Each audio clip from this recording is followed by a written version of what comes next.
Yeah. Nice. Welcome to episode 3 of What Inspires You. Here we are Yeah, again. I'm Brandon, and the other guy's Paul. I'm Paul. Nice to meet you, Brandon. Yeah, dude. Um, So, should I start? Because I know the last two times you started. I don't yeah, know. let's find out. Let's What dive in inspires with what me to. inspire. Yeah. Alrighty. Well, I was actually inspired a lot this week by language. I've been pretty hardcore doing my Duolingo app, learning a lot of French. But Okay. just trying to get outside of the same old English that I've been speaking my whole life. Yeah. But it's it's just interesting It's getting learning. old too much. Yeah, too old, too many thes and is and ands and things like that. Too much like and that. Anyway, but I've been enjoying the idea of learning another language and just the concept of a language. I mean, in my biblical worldview, language began back at the Tower of Babel. And Hmm. I don't really know what there's all kinds of theories of the original language and whatnot, but it's Oh, you mean the origin fascinating. of like different languages? Oh, I mean, I do think that ancient languages and origin of languages are inspiring, but just the idea that we have so many different ways to communicate with each other, and that Hmm. communication is almost like this art and this beauty and this diversity to it. And the more I learn other languages, I actually feel like languages just themselves are really beautiful, which totally ties into Lord of the Rings, by the way, because, he was such a linguist, J.R.R. Tolkien, creating a whole new language.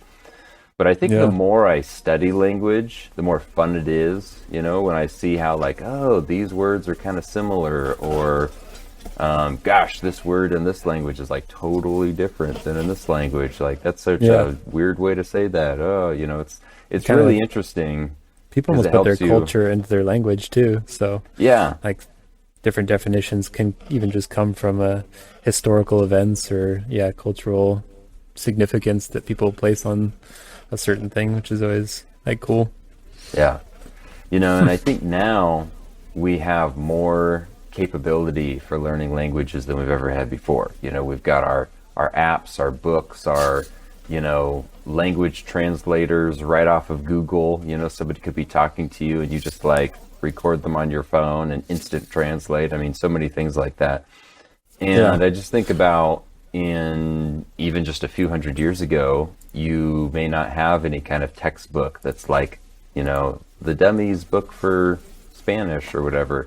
If you didn't speak that Hmm. language, it could take you years of just trial and error to try to figure it out, or you'd have to know somebody who spoke it. I mean, it's fascinating to think about how much language truly did divide people years ago, and how now we've really crossed all those bridges, not perfectly, but like pretty well. We've crossed a lot of language barriers. So, Hmm. anyway, I don't Yeah. know. Whatever experiences you've had in your life with learning different languages, and do you find anything inspiring about learning another language? I would say I find it super inspiring. Yeah. I have a hard time learning them and it doesn't really excite me or it's not like an enjoyable process necessarily. But that's probably just an attitude problem and not a language problem. Yeah. Where um, it's yeah, whatever the frustration that comes from that, I guess, is just maybe I don't know where it comes from, but yeah, I love the idea of it and kind of how rich you were like kind of you were saying how rich it can be, and you really have all this information packed into uh, like a unique set of words and phrases and even things like idioms, which are like super. Mm, That's something that really fascinates me. How someone can just you try to learn like an idiom in another language and it just without the context of being growing up there of I mean I guess to some extent even your own idioms in your own language don't make sense like but it's even more foreign in another language where you like hear their idiom and it's like the dog only bites once. You're like, what does that mean? Like it doesn't translate literally to anything you would like. It doesn't make any sense when you translate it out. But then it's like, oh, because in our mythology, like one of the gods got his hand bit by a dog, and so it means you never swindle somebody out of money or something.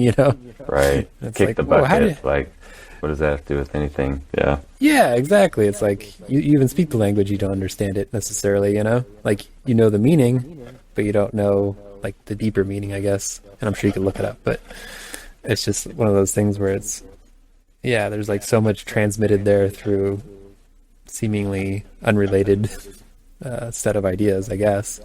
Yeah. Which is just shows how much information can be carried along with language.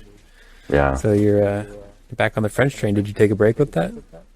The French train? No, actually, I am more on the learning French than ever before. And, Nice. I can say bonjour and au revoir and merci and things like that. But Nice. yeah, no, I just have been really trying to up my Duolingo app game, really trying to learn a lot of, I just know that as you get older, it's good to stimulate all the different parts of your brain. And language is one of those things that really triggers all the different parts of your brain or really lights up your thinking. And I feel that I can sometimes get stuck in just thinking about the same types of concepts. And so I think that it's a good diversity of learning skills to get into language. And it's something that, say it again? Doesn't Age of Empires activate 110% of your brain, though? As opposed to just the 100% language? That's right. That's right. Yeah. That's right. Which video game stimulates the most part of my brain? Or which TV show? Or yeah, I know, right? Probably like National Geographic stimulates the most part of my brain. Rick and Morty doesn't that increase your brain, your gray matter by at least 25%? Yeah, no, that makes sense though. Like activating, like stuff you might not otherwise, access or whatnot. Mm-hmm. Yeah. Is it a challenge for you to learn a new language, or is it? It was at first, but now I've been doing it for a few months. It's a lot easier, and I think that once you kind of learn how to say a couple sentences, and it's like, oh, I could go into a cafe and be like, excusez-moi, I don't know, something. Can I have a baguette, s'il vous plaît, something like that. It's like you can almost sort of get a sentence together to say what you want. It's like, oh, now it starts to become a little bit more fun, Yeah. So, it's inspiring to learn how to communicate with people. It's inspiring to use different parts of your brain. It is a difficult part of learning, but I think once you get a little momentum, it becomes fun. I think the other thing that's inspiring, especially when you start going back into more ancient languages and you look at even just English years ago, is how language is always alive.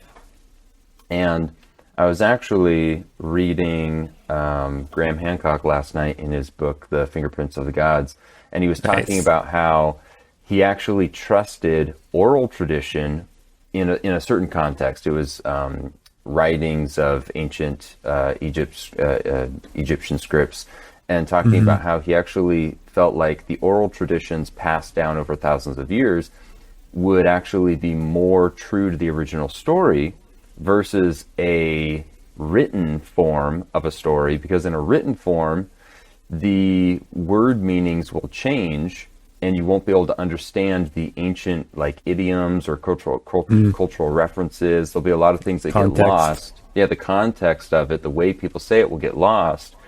Versus if you keep something in an oral tradition, people will always speak the story and they'll sort of update the way that they say it to keep the content of the story relevant to the new, sort of changing of the language.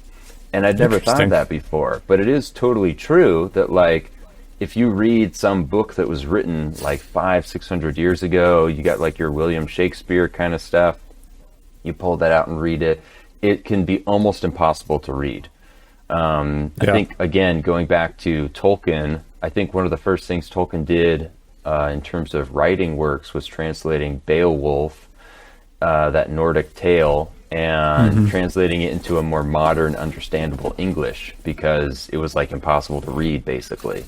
And so he sort of updated it into a more modern language, So it's just fascinating how language has changed all the time, and it's a living like organism of the collective culture and the mind of the people who speak it. And I think that makes it really interesting. Yeah, I actually watched an interview with a translator, and there was two translators, but they were talking about like how much of their job is almost like a philosopher, where you have to,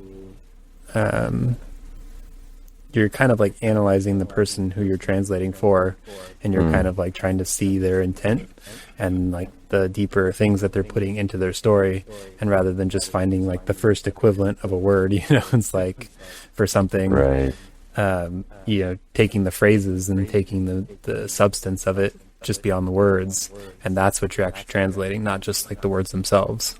Which is why, like, you can get some funny stuff out of Google. Sometimes you just type in the phrase or whatever, the pure words, and it just gives you like, a word for word, readout of like just a different language. It's like, it doesn't, like, it looks funny because it's not how you would, phrase something to say what you're meaning, Right. And so, it's way more nuanced than, I think people give it credit for, translating especially. And I think at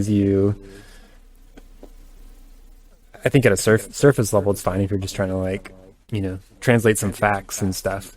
It's actually pretty straightforward. But once you start trying to transfer or translate stuff that's actually meaningful, has really deep, like, spiritual and philosophical implications,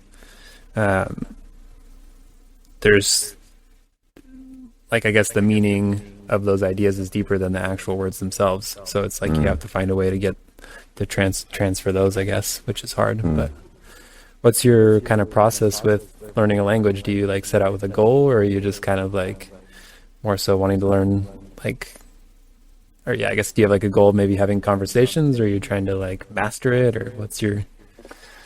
No, I what don't think guides I'll you? master French. I think it's mostly just diversifying my learning intake with something new. Like, realistically, I don't know if I'll really have opportunities to speak with people in French in the foreseeable future. Unless I were to travel back to France or a French-speaking country. I don't know anybody that I can talk to who speaks French. So I wouldn't really have a practical use for it. It's fun to do, and I think it's just a good way to exercise my brain. So yeah, I think that's pretty much it. I don't know. Cool. I could probably try to learn, Spanish and I don't know, Mandarin. Maybe there's some other languages that would be more practical to learn. But French was just appealing. You can talk to Mark Zuckerberg. Yeah, yeah. Does he speak Mandarin? I think so, yeah. Yeah. Okay. If you ever come or meet him someday. Yeah. Yeah. I don't even know. I don't even know a word in Mandarin. I do think I looked it up the other day, and I'm pretty sure that English is the top language that people speak around the world, but I think Mandarin is second. And I want to Is it say Mandarin it's or either Cantonese? Because I think isn't there like two? I think they have like two different main spoken languages or something, or maybe one's written and one's spoken. Gosh, it's a great question. Oh, okay, I'm looking it up. Okay, so it's English, then Mandarin, then Hindi, then Spanish, French, Arabic, Russian, Portuguese. Okay. Nice. Yeah, and English and Mandarin are almost the same. They're like in the 1,000 million speakers worldwide, which is a crazy number. And then Hindi is like half of that. So there's a pretty giant gap between the English Mandarin category and then everything below that. Yeah. Yeah. Interesting. Anyway.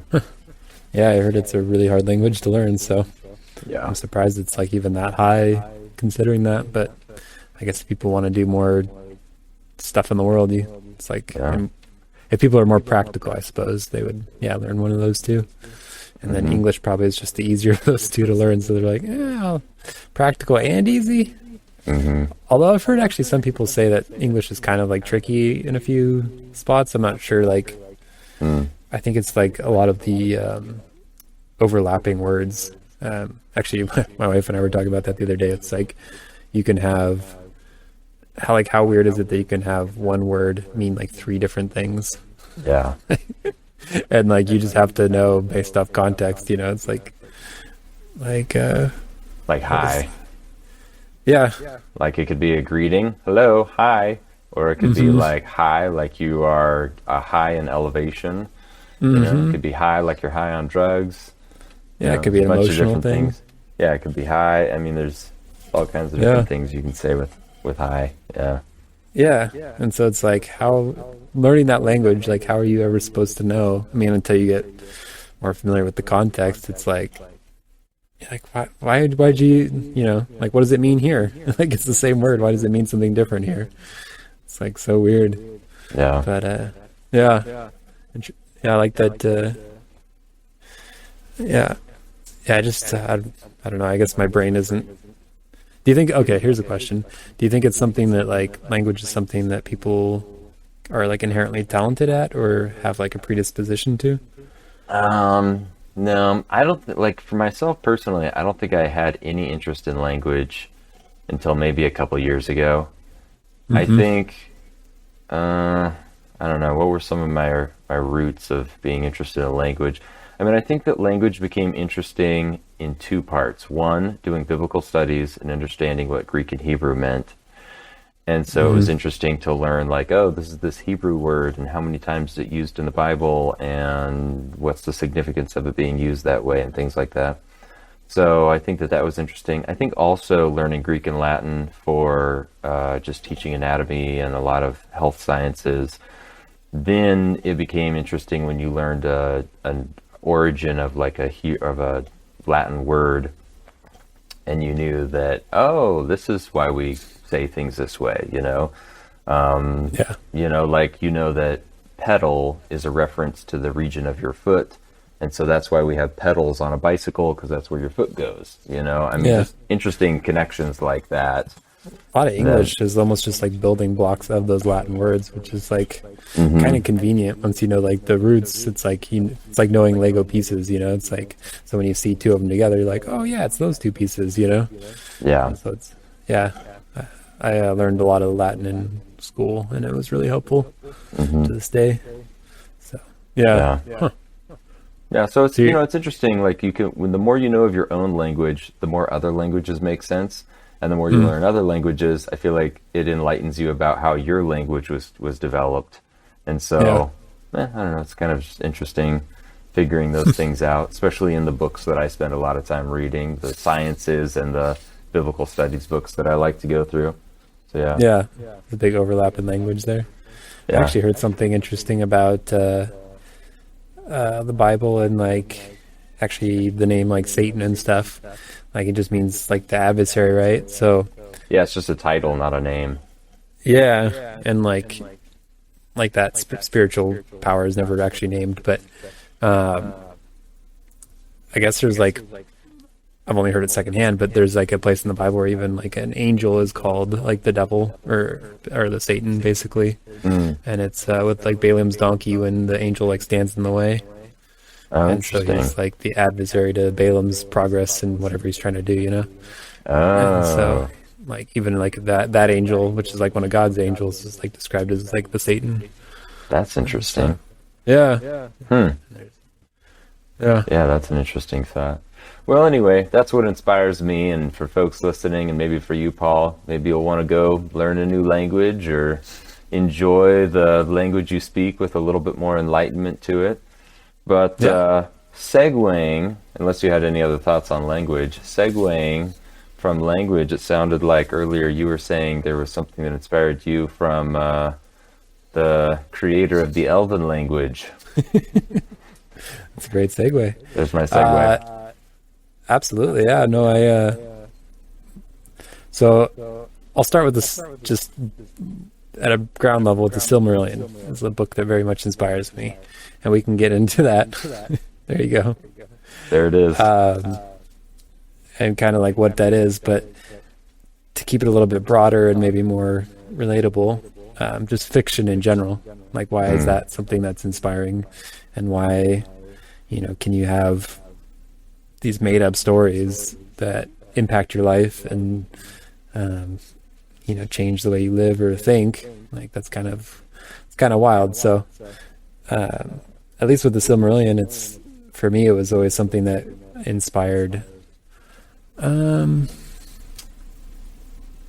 I think the biggest thing is a sense of wonder. I think is just uh, like I've always been someone that when exposed to a new idea, it really just kind of like opens up my mind and makes me feel that sense of wonder of like the world is bigger than my imagination or my view of it, you know? And so it's like anything that does that and pulls back the curtain a little bit is to me something like that's really cool and to be treasured. And I think the Silmarillion does that in a lot of ways because it's just, I mean, it draws a lot obviously on old themes and like and stories, but then at the same time it almost pushes the what's possible, you know, what can be imagined into new realms as well. And I think that's what good art does is it draws on like true tradition and things that have proven the test of time and then opens the door and the curtain on for like the next chapter in even history, I would say, you know, or the future, as it just kind of like pulls back the curtain of what can be or what, you know, what can be imagined or what can be thought of. And so, and I think you see it just in how relevant, I guess, even Lord of the Rings is today. You know, it's the fact that it's Amazon's paying $260 million for Rings of Power shows that it's still just the rights to it. Yeah. And Just not even the the rights. That's how much they paid. I mean, and the rights were like I don't think Not they even- even got all the rights. They didn't. Yeah. So they which didn't even is- get the rights to the Silmarillion or Lord of the Rings. Wow. I think they got like some of the names and like they can use Middle Earth. Yeah. I think that's, but Wow. yeah, which is crazy, right?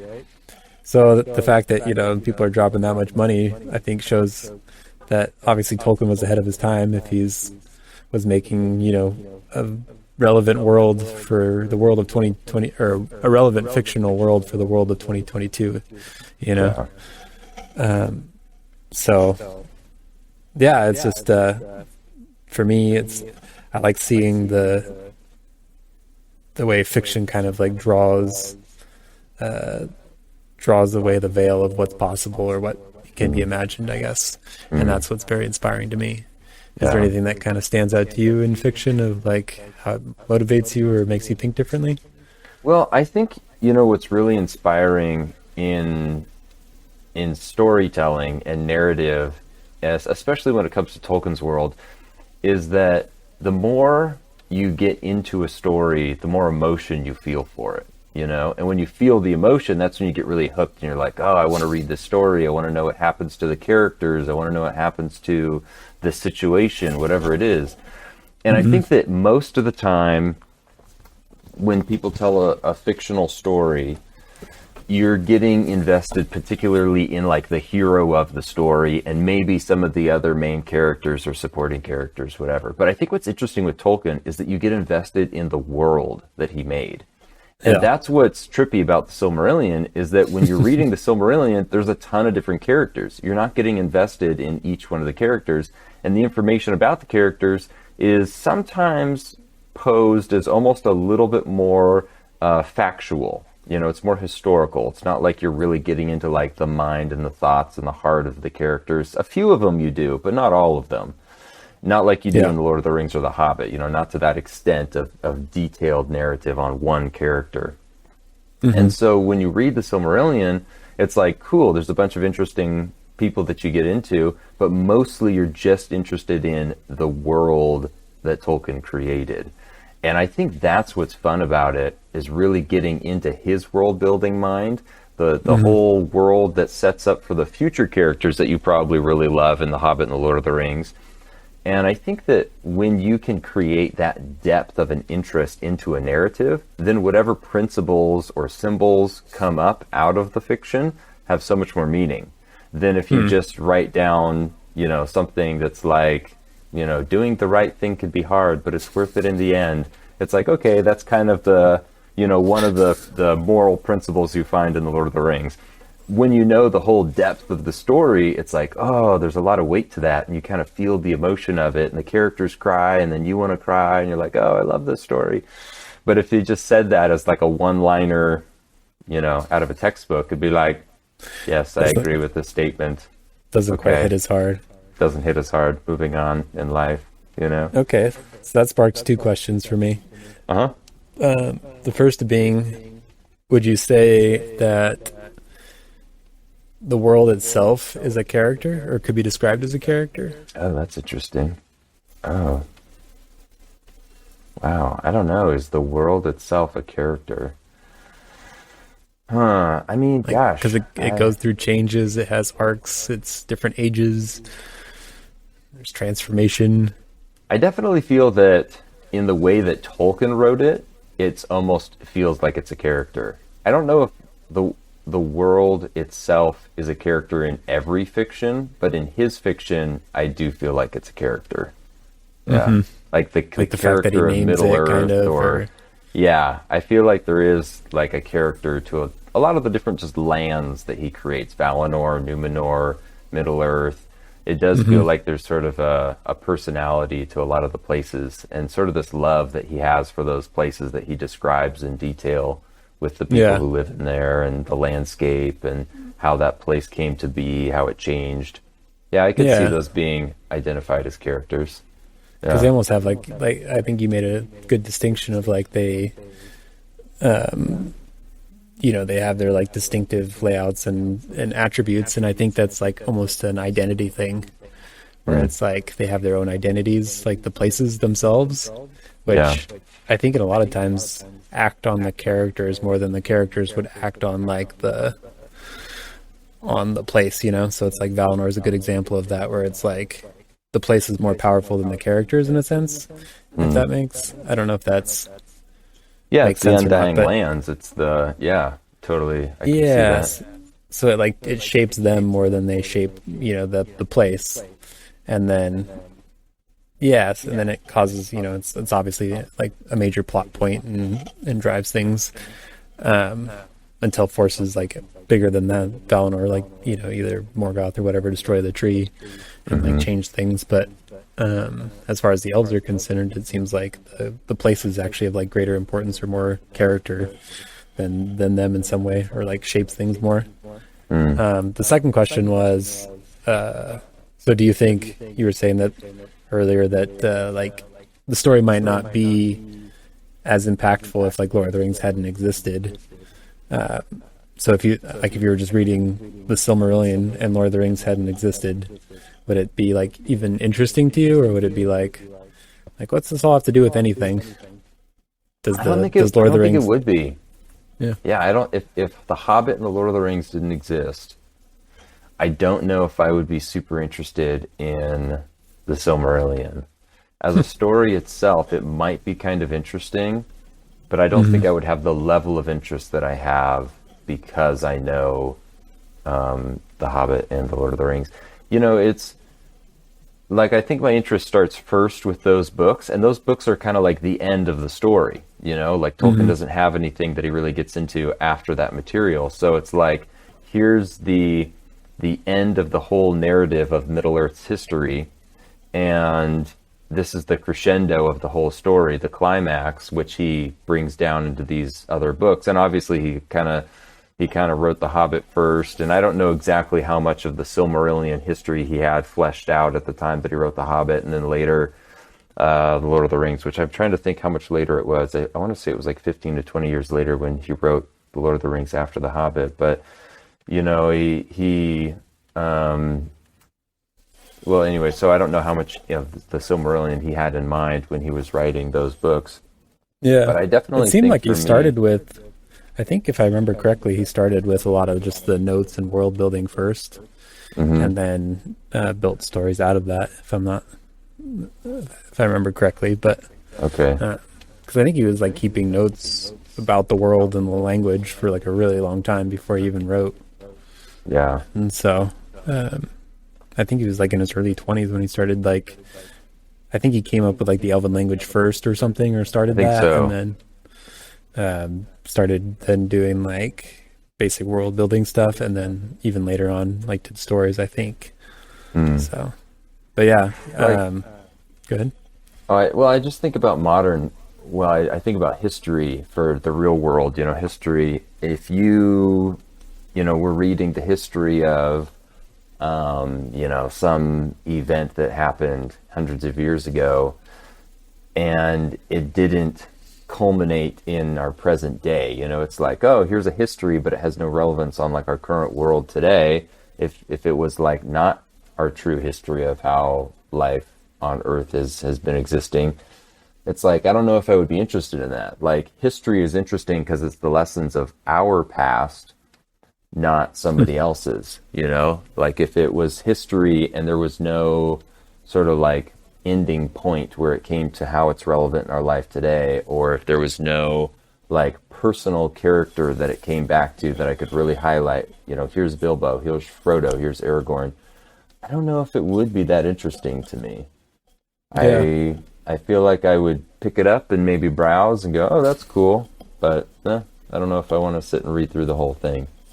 I mean, I think that right there probably proves why the Lord of the Rings is more popular than the Silmarillion. Yeah. And more relevant. I mean, for myself, I'm much more on the camp of, I actually like the history. I think if Lord of the Rings didn't exist, I'd be totally fine with it. I think it's a fine work, but for me, the Silmarillion just really takes the cake.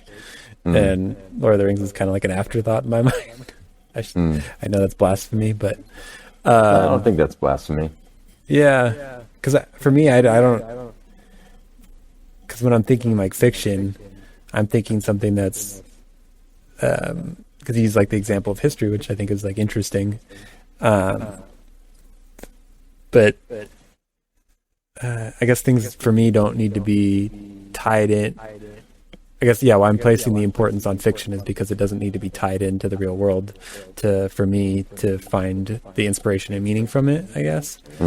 And so for me, that comes from the, like, I guess, distilled wisdom, if that makes sense, that people, like, I think subconsciously put in their stories, or inspired people put in their stories. And so for me, like that, like it's going to share some parallels with the real world or history, but for me, it's more about like what's baked inside of it. And so, and I mean, you get that from both Lord of the Rings and the Silmarillion, but I just think like for whatever reason, like I like the patterns that are played out in the Silmarillion, and they're more, it's more about the patterns of the world. And you see like these, grand sweeping patterns more so than the like interpersonal patterns that play out, I guess, in the Lord of the Rings, where it's more like, patterns of relationship or, things relating to more just like people or on a social level, I guess. So I like the bigger patterns more so, but. Yeah. Yeah. And do you feel like in your, when you're trying to like create a story or a fiction or anything like that, I know some of the stuff that you've written in the past, but do you feel like you start off with a character, or you start off with like a land or events that are happening, or like a time in history, or what kind of first sparks your like idea of a fiction? I love this question. Yeah. So for me, it usually sparks with that sense of wonder, where something basically when that curtain is opened and a new idea that I've never experienced presents itself, it kind of like captures my mind in a way. And from that, I feel like I need to take that idea and reframe it in the way of a story. And so whatever that idea is, I try to come up with a story around that idea, I guess. And so for a lot of times it'll be, with like the Silmarillion stuff, it's just like, it's probably almost more just literal as far as like, okay, I'm just going to retell the Silmarillion in my own way because that just inspires me, But things like Ancient Earth, it's like reading Graham Hancock. It's like, whoa, there might have been like a civilization that existed in the past that was like, more advanced than we give it credit for. Or, there might have been, huge, landscape changes to the world. The world might not have looked like it does today. The climate might have been drastically different. Whatever it is, it just kind of like opens your mind to all these different possibilities. And for me, that's like a sense of wonder. And I'm like, okay, I need to like incorporate that and make a story around how like the land changes and, how people might have been more advanced than we gave them credit for. And so then, like, that's an idea. And I'm like, I'm putting that in there. And so it's just all these different things that cause wonder in me. I try to make an amalgamation of them and just put them all together. And like, I think those, so just bake them all together and then try to come up with something interesting to kind of to piece them together and find like interesting plot points to make them all fit, I guess, is my goal. Yeah. Yeah. Do you feel like your level of inspiration from fiction versus nonfiction is different?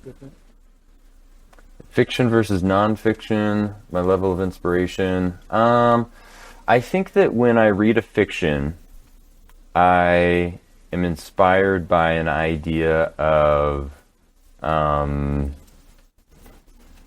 like I'm inspired by maybe like a concept. I might be inspired by something that's like, okay, this person, doubted themselves. Or I should say it like this. I'm inspired by the internal struggle of the characters. And how the characters maybe overcame something or learned something new, or they, had courage, whatever it was. And I think that when I read a nonfiction, like if I'm reading somebody's biography or if I'm reading just a how-to book on something, I think I'm more interested in the external of something. Sometimes in a biography, I'm interested more in the internal story, but a lot of times I'm learning just like, oh, this is more of the facts of what this person did or went to that place, or that's just interesting to learn about, Abraham Lincoln's life or who he was as a person. I didn't really know that stuff about him. But then I think if I'm reading a how-to, there's not really some internal struggle I'm necessarily as interested in. It's more like, okay, how do I do this thing that I want to do? Here's my external struggle that I'm trying to figure out. How do I do my taxes? Whatever it is. Sometimes I read some psychology books. Yeah, less inspiring. I mean, sometimes I'll read something that's like, the self-help psychology, the how to do communication book, or business psychology kind of thing. And those are interesting because they'll tie into the internal struggles in life a little bit. But I feel like even those, oftentimes I approach it from more of an external struggle on something. Like, okay, I'm trying to communicate with my clients so that I have a better business, so I can make more money, so I can provide, something like that. I feel like that's a little bit more on that side of what I'm learning. And when I read a fiction, I feel like I'm almost diving into the soul and the inner thinking of this person. And you get all their doubts and you get all their kind of like imagining of what the future could be like. And there has to be a good balance of that. I don't want it to be purely this person's drama in their life, but I think it's relatable because then I'll connect with something in the character that's like, oh, that's how I feel in my life sometimes.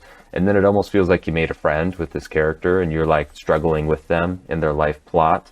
And then they overcome those things. And it's almost this like, yeah, I can overcome those things too. So I think that's how I connect with fiction versus nonfiction. I would be curious for you, what is it that you're connecting with in a story like The Silmarillion that's more about the world itself? If it's not revolving around like a main character or people per se, and has more to do with sort of this like long, like big picture, long form telling of a history of a world or whatever it is, do you feel like there's something maybe internally or more practically in your life that you gain from that? Okay, I have a ton of questions for you, but I'm gonna pin a few of them back. Okay, and make sure I think of them. Let's see. Okay. So yeah, I think what relates for me is kind of tied into the question I'd actually ask you, which is like, relating to characters more so. Like, I guess I don't have that more personal relation, I guess, with like characters. it's interesting to me, and I like see it from like a psychology perspective, or like, oh yeah, like I might have those similar thoughts as well, but it doesn't. It's more of a cerebral thing than a like emotional connection, I guess. As far as like characters and like getting in their head and connecting that way. For me, like I guess the emotion comes more from seeing the big patterns in life and seeing I guess fundamental truths about how the universe works or whatever, you know? And so when I see those, that's like what makes me feel like part of the pattern of reality. I mean, that's super abstract thing to say, but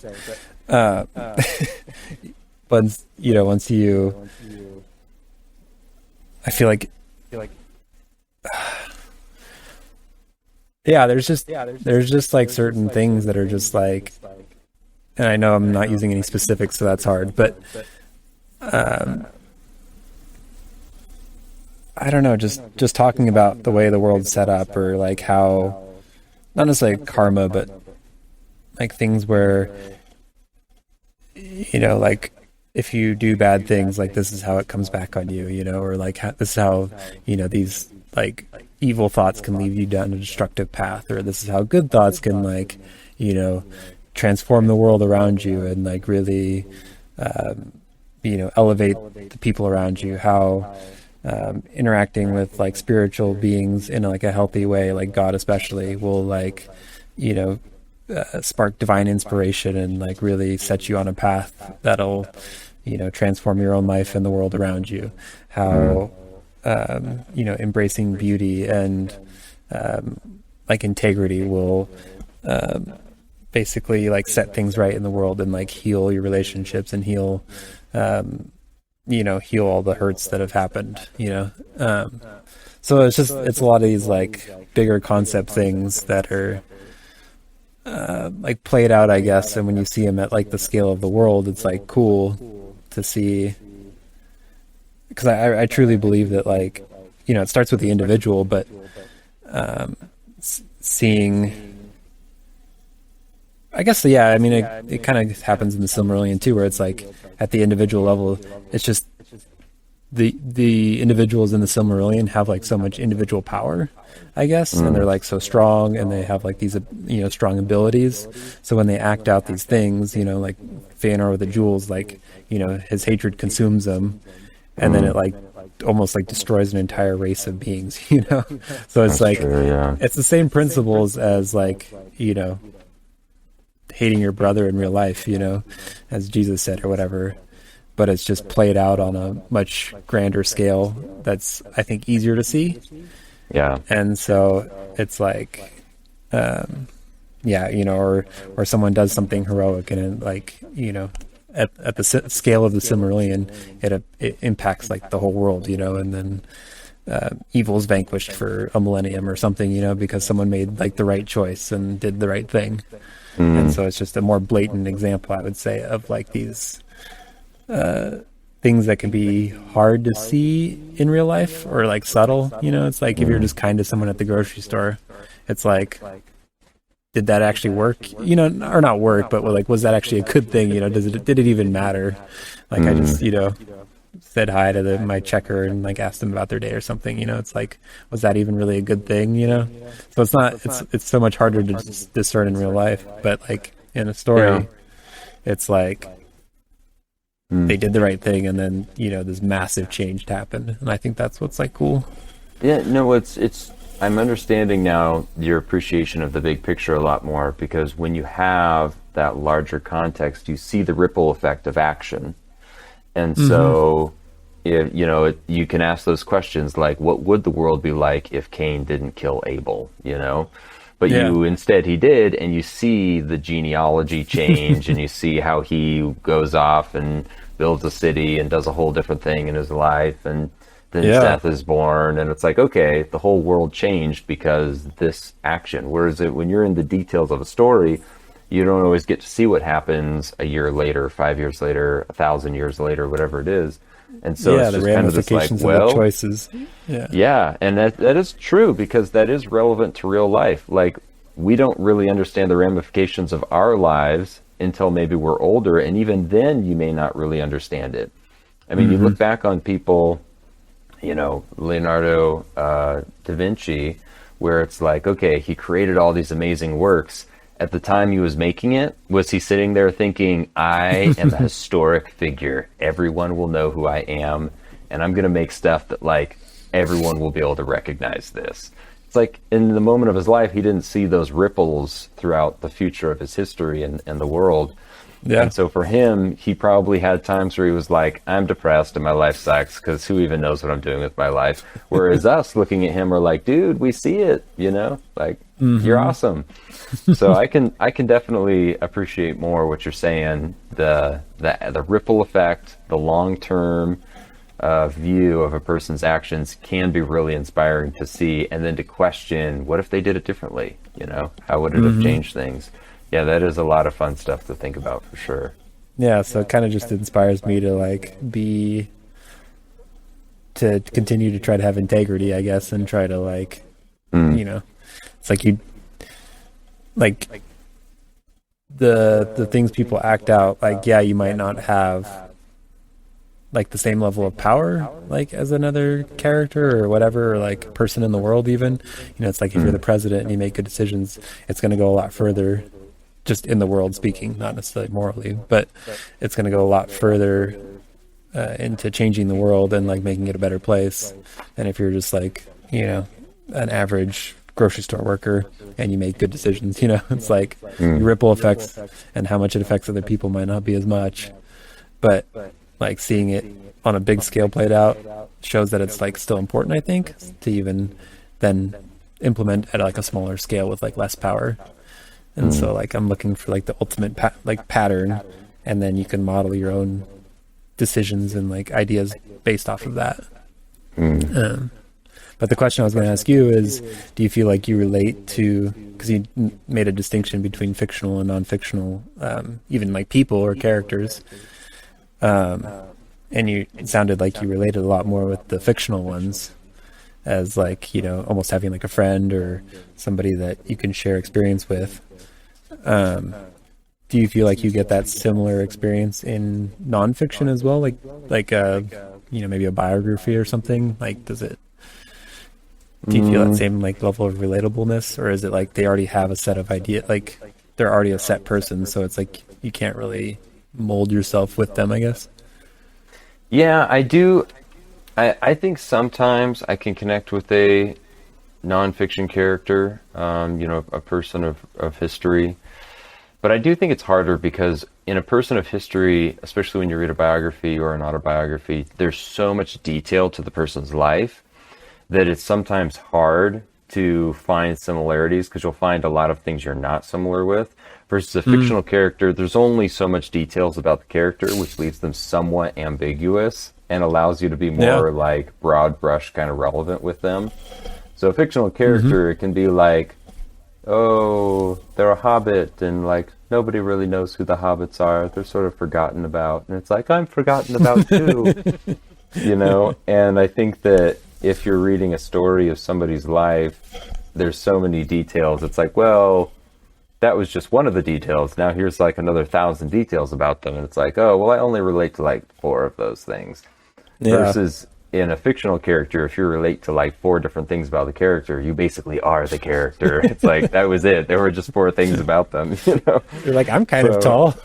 I must be Aragorn. Like, I must be that guy. Like, I like swords. Yeah. I'm Aragorn. I don't know. Like, okay, growing up, people have frequently related me to Legolas because whenever I play video games or whatever, or RPGs, I like archer characters, I like elves, and I have blonde hair, and he has blonde hair. So people are always like, you're Legolas. Or even people always put me as Thor, I mean, Marvel characters, just because I have like blonde hair and a beard. I don't know, maybe, and a beard. And so it's like, you're Thor. And it's like, okay, I had like one thing in common with Thor, and now like I'm that character, you know? Yeah. I'm not as muscular as Thor. I don't speak with an accent like Thor. I don't like any of these other things. You know, so a fictional character I think are easier to relate to, historical Yeah. people, I think I don't quite relate to as much. Interesting. I'm trying to think if there are any biographies I've read where I felt like, oh, I really relate to that person, but I don't know. I've read quite a few, but none are really coming to mind. I always just feel like they're just interesting bits of history in Yeah. and of themselves, but not necessarily something that speaks to like me as a person that I can think of. Well, there's almost like two camps of people. Like I know some, like it's weird that like it doesn't seem like there's a ton of people that cross over with fiction or nonfiction. Like usually like people are in one camp or the other, it seems like a lot of time, which is interesting to true. me. And like Yeah. some people would be like, I just don't get fiction, or other people would be like, I don't get nonfiction. Like my grandma's kind of like that, where it's, she just can't get in the headspace for fiction. I don't know what it is exactly. I haven't been able to kind of dive in, but yeah, no, I definitely relate with what you're saying about with nonfiction.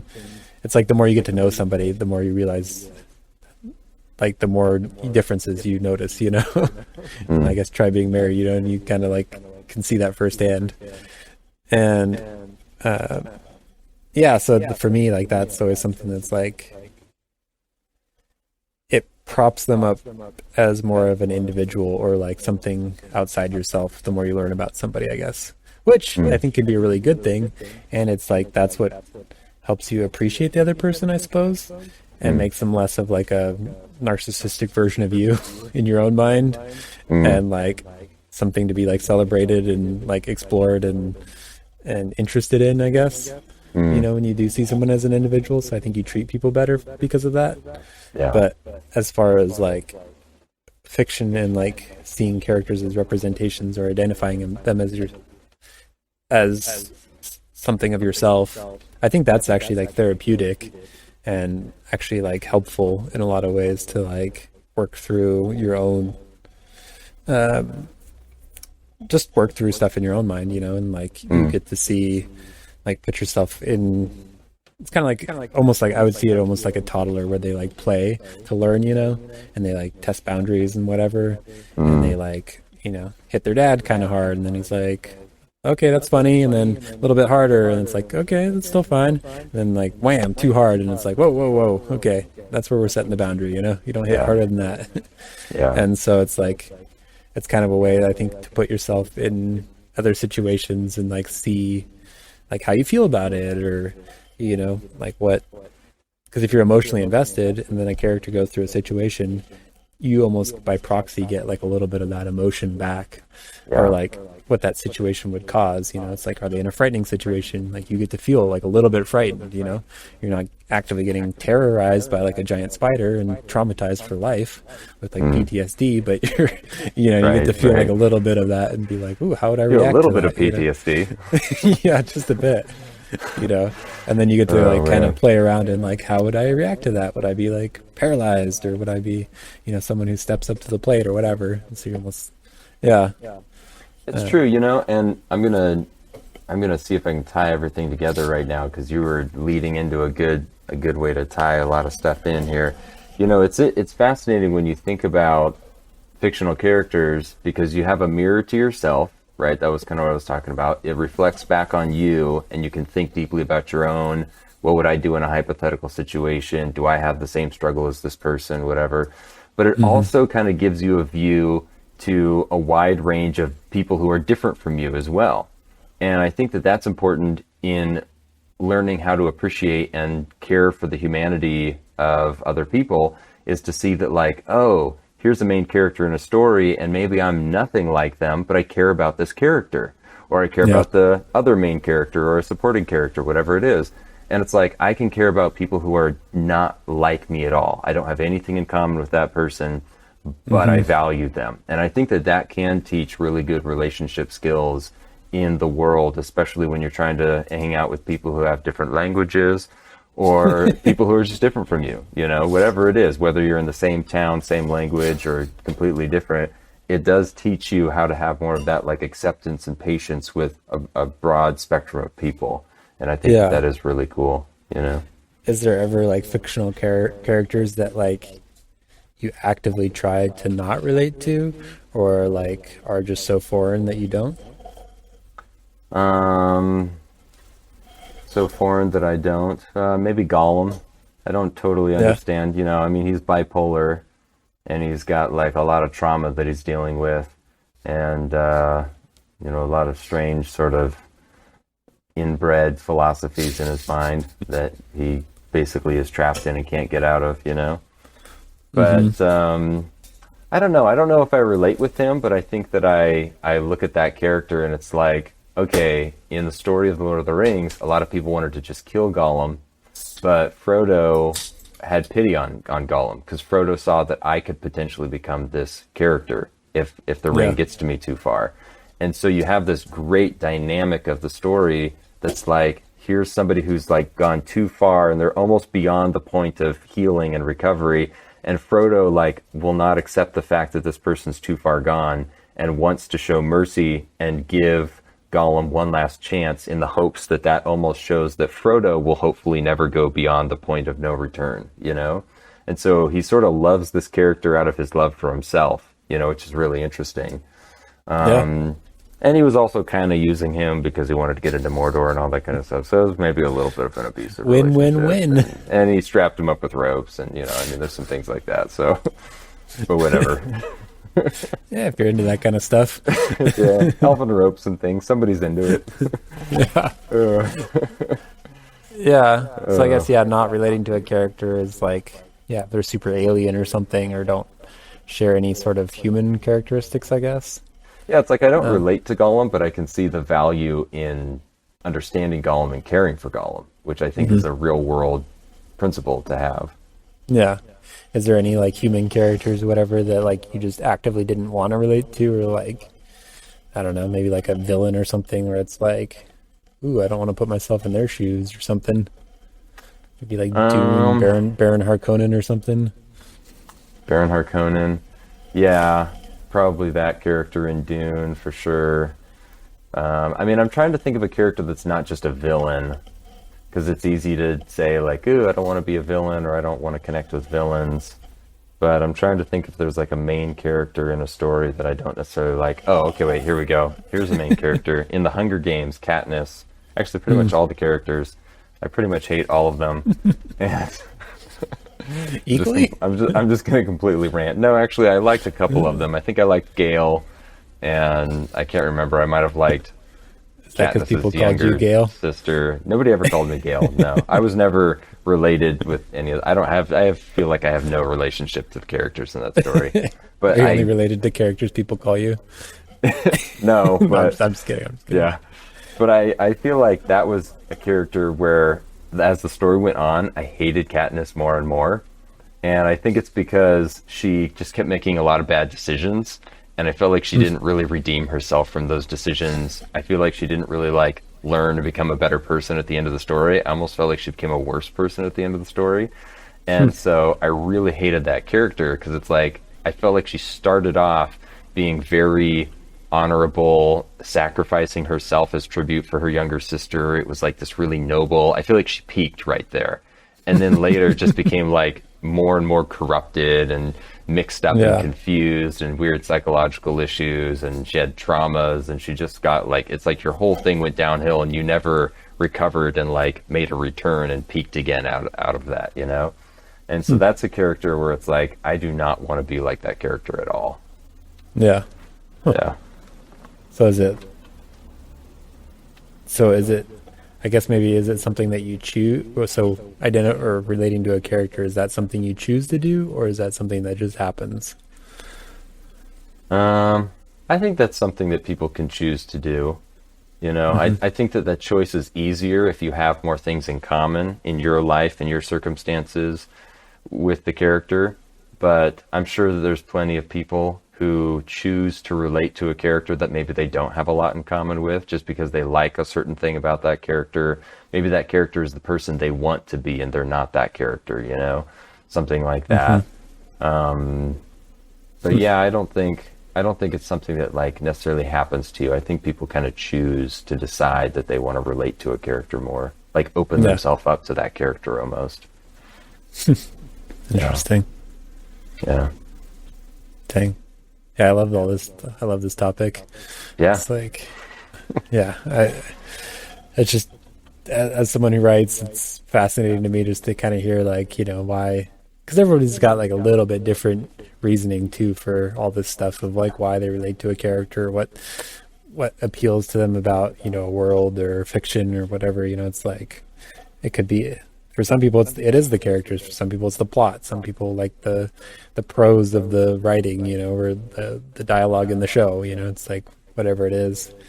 I guess with like the thinking about the Rings of Power, like I was mentioning earlier, it's kind of like I didn't like any of the characters and I couldn't relate with any of them, and I was trying to figure out why that was, Mm-hmm. And I feel like a lot of times I can at least understand a character maybe, and I don't know if that just comes from the writing, like if there's, maybe you have some speculation on it, maybe it's like, is it like depth of character that you have to put in, or is it, because I'm trying to figure out why I can't relate, it's like it's almost strange. It's like you're looking at like a two-dimensional cardboard cutout of like a character, and like, it kind of looks real until you start to turn, and then it's like, oh wait, that's not a real person. It kind of like breaks the illusion of what a good character is, and so I'm not sure why it does that in my mind, but well, I just have to write a story where my avatar is you for my character, and I'm just going to make the character basically a complete mirror of you in the real world into this fictional story. And be like, what an interesting character. He's so deep. We'll see if you can relate to that. I don't know. Maybe, yeah. I hate this character. This character sucks. Oh, oops. So unrealistic. So unrealistic, yeah. There's no fictional characters like this one. Oh, yeah. Right?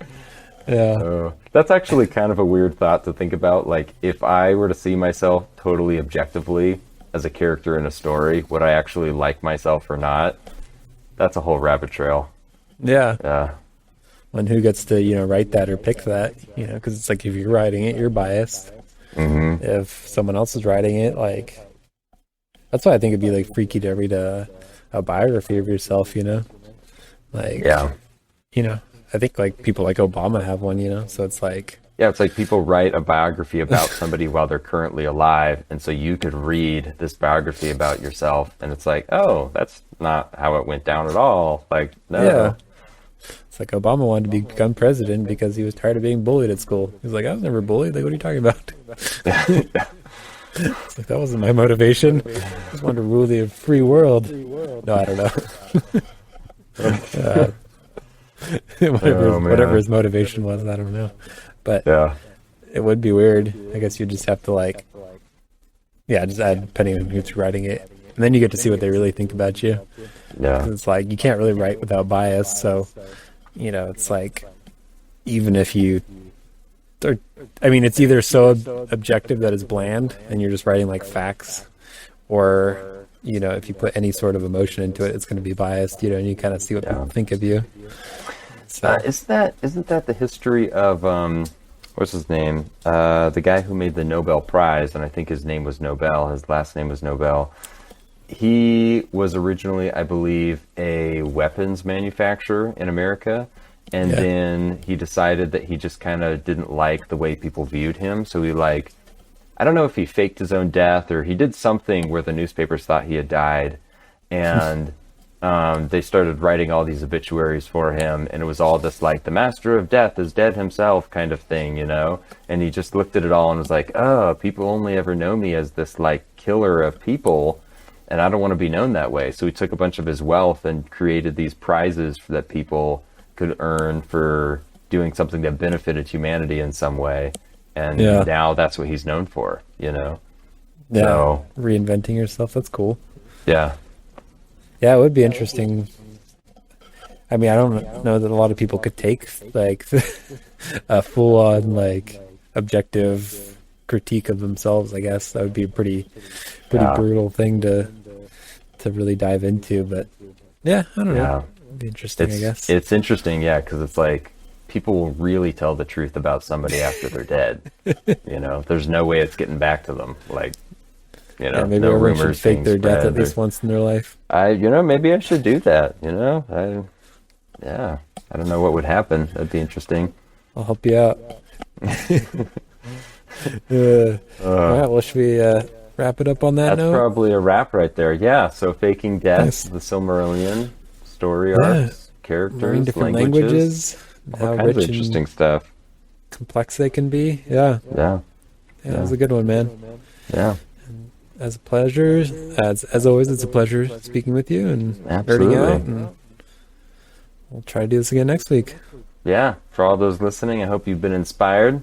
I hope you go learn a new language, maybe read the Silmarillion, write a fiction that's based on characters who may or may not be based on Paul and Brandon's identities. I don't know. Yeah, at least credit Send me it if you to do. us. Yeah, at least credit us. Or some Or maybe royalties. just don't tell us. Maybe it's better if we don't know. I don't know. I think you're probably right. Yeah. Yeah. Well, thanks for Anyway. tuning in, everyone. Yep. See ya. Thanks for the conversation. Signing off. Bye.